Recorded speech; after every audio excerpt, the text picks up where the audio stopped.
Hello, Ryan here, and welcome back to another episode of me trying to get Zoroark and Mega Chimecho all the way to the Masterball tier.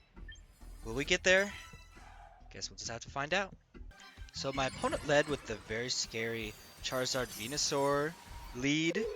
I myself led with the Mega Lopunny Zoroark, pretending to be the King Gambit here.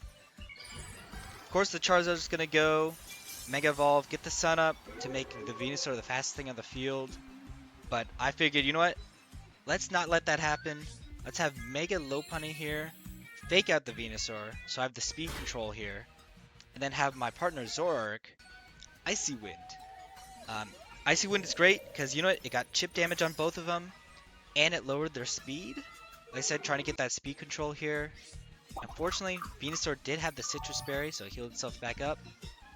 Now the Charizard did hit the Heat Wave, but it missed on my Zoroark, taking a page out of Jared's Charizard's book here, and I was in a pretty decent spot. I decided to double in on the Charizard this turn because I felt like it's going to be a little more threatening than the Venusaur with its spread move of Heat Wave. If it protected, honestly, I would have been in a pretty bad spot right now, but thankfully it didn't. The Venusaur did use the Weather Ball, possibly thinking I'm still like the King Gambit. Didn't matter though, it still brought me down to 1 HP.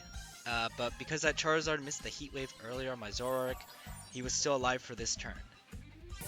Because the Venusaur was such a threat to my last Pokemon, I decided to go for an Ice Punch on there with the Lopunny to try and take it out.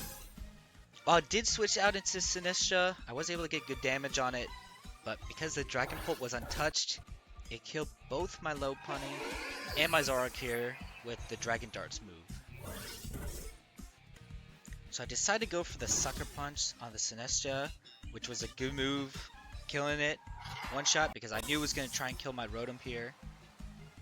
Now, the Dragon Pulp got greedy and went for a Dragon Dance here, which was scary, but it didn't matter to me. I knew my Rotom had Will-O-Wisp, and he missed. But I cannot see, I'm legally blind. Probably making up for the Charizard miss earlier, unfortunately. For the next turn, I went for the King Gambit Sucker Punch on the Dragon Pulp.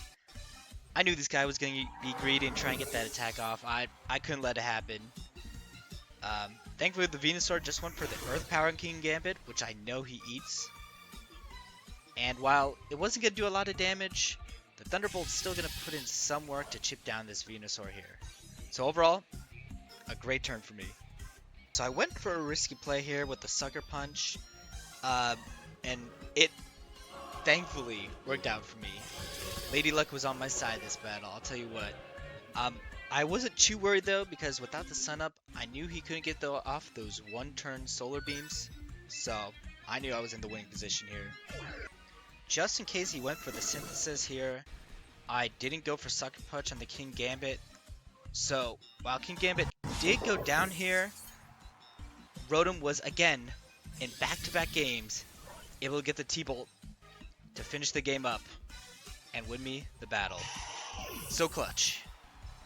Because of my win streak bonus, I was able to go all the way right into rank 1 of the Pokeball tier and being one game away from the Great Ball tier.